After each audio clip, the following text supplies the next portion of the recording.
Salam pemirsa CBA di Indonesia dimanapun Anda berada, senang sekali kita boleh bertemu kembali dalam acara pembacaan buku Yesus Nama di Atas Segala Nama. Dan buku ini yang ditulis oleh Nyonya Ellen G. White boleh mengingatkan kita, boleh menuntun kita, supaya kita semakin seturut dengan kehendak Tuhan dan supaya kita lebih mengenal siapa Bapa kita yang begitu kasih itu. Dan saat ini kita sudah memasuki halaman ke-149 dengan judul Perantara Agung. Dan saya undang pemirsa di rumah untuk kita boleh sama-sama membuka Alkitab kita di dalam Lukas 22 ayat 32. Tetapi aku telah berdoa untuk engkau supaya imanmu jangan gugur. Siapakah yang dapat memperkirakan hasil dari doa-doa penebus dunia? Ketika Kristus melihat kesusahan jiwanya dan akan dipuaskan, maka akan terlihat dan disadari nilai dari doa-doanya yang sungguh-sungguh tatkala keilahiannya diselubungi oleh kemanusiaan. Yesus memohon, bukan hanya untuk satu orang, tetapi untuk semua muridnya. Ya Bapa, aku mau supaya dimanapun aku berada, mereka juga berada bersama-sama dengan aku. Mereka yang telah engkau berikan kepadaku. Matanya menembus tabir gelap masa depan dan membaca riwayat hidup setiap putra dan putri Adam. Dia merasakan beban dan kesedihan dari setiap jiwa yang dilanda badai. Dan doa yang sungguh-sungguh itu mencakup murid-muridnya yang masih hidup dan semua pengikutnya sampai pada akhir zaman.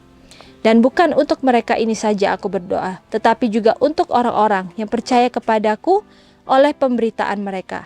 Ya, doa Yesus Kristus merangkul bahkan kita juga. Kita harus terhibur oleh pemikiran bahwa kita memiliki perantara yang agung di surga yang menyampaikan permohonan kita di hadapan Tuhan. Jika seseorang berbuat dosa, kita mempunyai seorang pengantara kepada Bapa, yaitu Yesus Kristus yang adil. Pada saat yang sangat membutuhkan, ketika keputusasaan menguasai jiwa, pada saat itulah mata Yesus siap siaga melihat bahwa kita membutuhkan pertolongannya. Waktu manusia membutuhkan adalah waktu kesempatan Tuhan. Ketika semua dukungan manusia gagal, maka Yesus datang membantu kita dan kehadirannya menghalau kegelapan dan mengangkat awan kesuraman. Jadi bagaimana di sini? Dikatakan melalui judulnya bahwa Yesus itu adalah perantara agung kita. Bahkan di sini juga dikatakan, siapakah yang dapat memperkirakan hasil dari doa-doa penebus dunia? Jadi bagaimana di sini kembali kita diingatkan bahwa Tuhan kita yang begitu kasih itu, Ia tidak pernah melupakan kita. Kita ini adalah biji matanya yang selalu diingatnya. Bahkan di sini juga dikatakan bahwa ketika Yesus menjadi manusia seutuhnya di dunia ini, Ia memohon kepada Bapaknya bukan hanya untuk satu orang saja, bukan hanya untuk murid-muridnya yang saat itu dekat dengannya, tetapi di sini dikatakan Ia berdoa untuk setiap anak-anak daripada Adam itu. Jadi bagaimana keturunan daripada Adam semua masuk dalam doanya. Bagaimana Ia berusaha untuk meminta kepada Tuhan bahwa dimanapun aku berada, bahwa orang-orang ini juga Tuhan inginkan untuk berada bersama dengan Dia. Jadi bagaimana di sini dikatakan juga bahwa Dia merasakan beban dan kesedihan dari setiap hidup putra dan putri Adam. Jadi ketika kita melihat bahwa ada pencobaan dalam kehidupan kita, kita merasakan ujian yang begitu berat dalam kehidupan kita. Jangan kita berputus asa karena kita harus mempunyai pengharapan. Karena Tuhan sudah merasakan kesedihan kita itu juga. Tuhan sudah melihat bahwa kita itu tidak sanggup kalau tidak bergantung sepenuhnya kepada Tuhan. Dan di saat itulah kita bisa datang kepadanya, meminta kekuatan daripadanya. Dan Tuhan selalu ada bagi kita. Ia tidak pernah meninggalkan kita. Dan di sini juga dikatakan bahwa Dia merasakan beban dan kesedihan dari setiap jiwa yang dilanda badai. Dan doa yang sungguh-sungguh itu mencakup murid-murid yang hidup saat itu dan semua pengikutnya sampai kepada akhir zaman. Jadi bagaimana di sini juga dikatakan bahwa Dia merasakan beban dan kesedihan. Jadi Tuhan itu tidak hanya mengetahui saja, tetapi Ia juga merasakan setiap kesulitan kita. Jadi tidak ada setiap kesulitan yang kita merasa Tuhan tidak mengetahui, karena semua hal itu terjadi karena seizin dan sepengetahuan daripada Bapa kita itu. Dan ketika Tuhan sudah mengizinkan sesuatu terjadi dalam kehidupan kita, Tuhan mengetahui bahwa itu tidak akan lebih daripada kemampuan kita. Dan di saat kita sudah merasa sangat tidak mampu untuk menjalani kehidupan kita itu, Tuhan pun masih memberikan kepada kita kehadirannya. Meskipun kita mungkin tidak melihat, tetapi kita bisa berdoa dan kita bisa merasakan kehadiran Tuhan ada dalam kehidupan kita. Dan di sini juga dikatakan bahwa kita harus terhibur oleh pemikiran bahwa kita memiliki perantara yang agung di surga yang menyampaikan permohonan kita di hadapan Tuhan.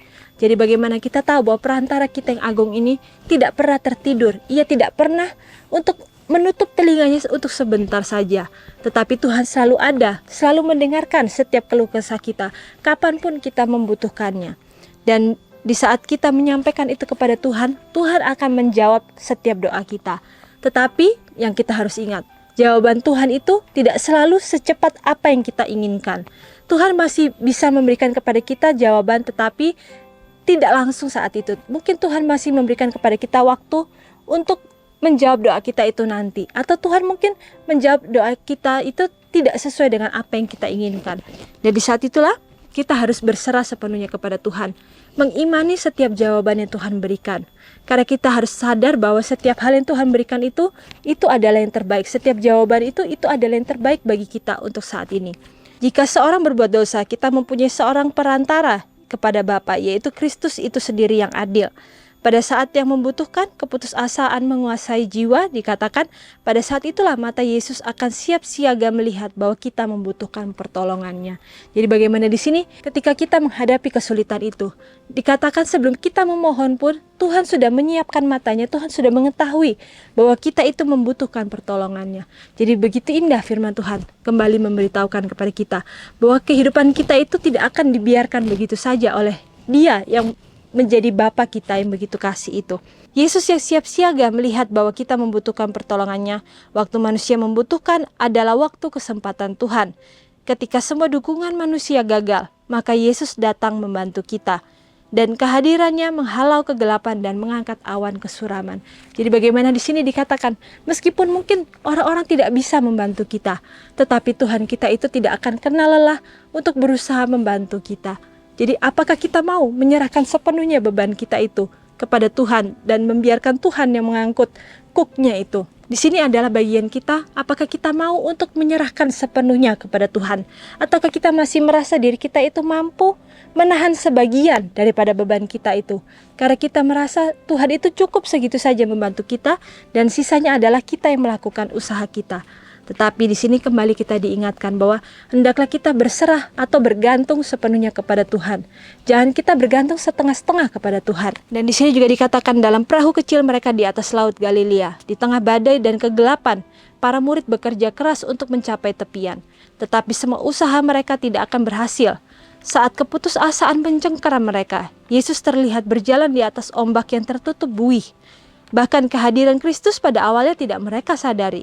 Dan kengerian mereka meningkat sampai suaranya berkata, "Ini aku, jangan takut," menghilangkan rasa takut mereka dan memberi mereka harapan dan sukacita. Lalu betapa rela murid-murid yang malang itu dan lelah itu menghentikan usaha mereka untuk mempercayakan semuanya kepada Sang Guru. Jadi bagaimana di sini? Kita kembali dibawa kepada satu cerita yang ada di dalam Alkitab. Bagaimana di dalam perahu yang kecil, mereka sedang mengalami ujian bahwa mereka menghadapi badai di tengah lautan itu. Dan di saat itulah mereka membutuhkan pertolongan, mereka membutuhkan pengharapan. Tetapi karena ketakutan mereka itu, mereka tidak melihat bahwa Yesus sudah ada di situ.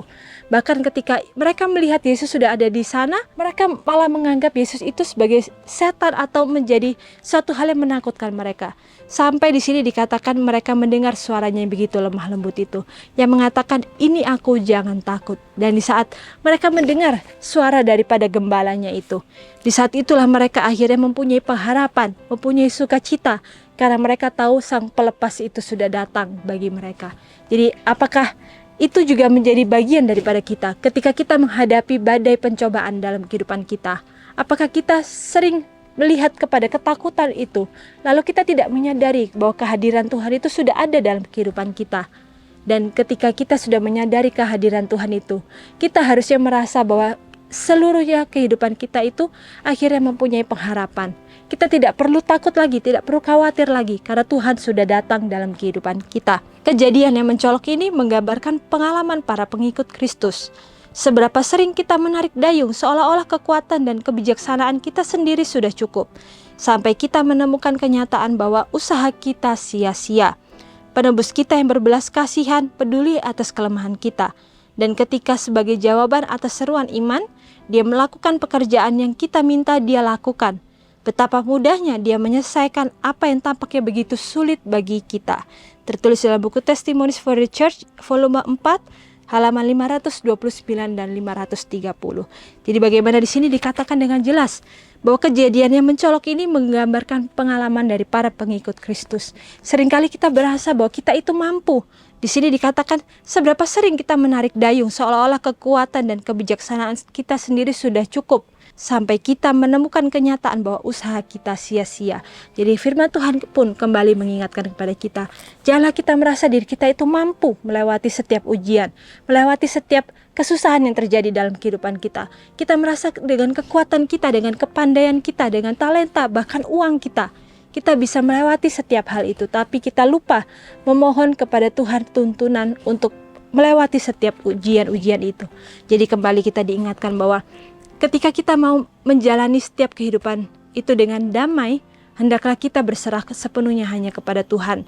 Dan di sini juga dikatakan bahwa penebus kita yang berbelas kasihan itu peduli atas kelemahan kita.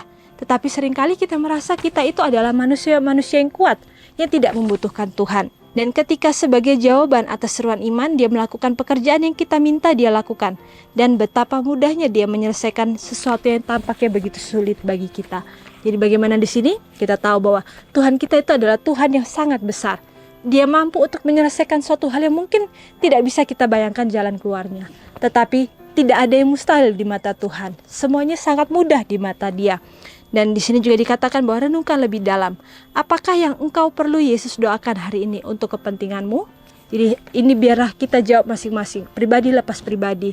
Dan biarlah setiap kerendahan hati, setiap roh penurutan, roh yang mau untuk diajar setiap hari, itu boleh menjadi bagian kita. Sehingga kita berusaha untuk menjadi seturut dengan kehendak Tuhan.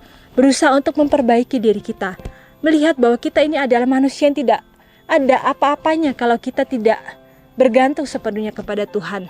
Dan di saat kita melihat bahwa Tuhan itu adalah seluruhnya dalam kehidupan kita, kita akan melihat bahwa kita itu adalah orang-orang yang harus selalu bergantung kepada Dia. Dan di saat itulah kita akan melihat bahwa kasih Tuhan itu selalu bekerja dalam kehidupan kita. Jadi biarlah melalui pembacaan yang begitu indah ini, kita kembali diingatkan bahwa setiap perbuatan kita itu harus selalu seturut dengan kehendak Tuhan. Dan biarlah kita menyerahkan diri kita sepenuhnya, baik hati, pikiran, dan apapun yang kita bisa lakukan itu, kita minta tuntunan daripada Tuhan. Sehingga kita tidak berjalan dalam jalan-jalan kita sendiri, tetapi Tuhanlah yang memilihkan setiap langkah kita itu. Dan sampai di sini acara pembacaan kita pada saat ini. Dan sampai bertemu kembali dalam acara pembacaan-pembacaan yang selanjutnya. Salam dan Tuhan memberkati.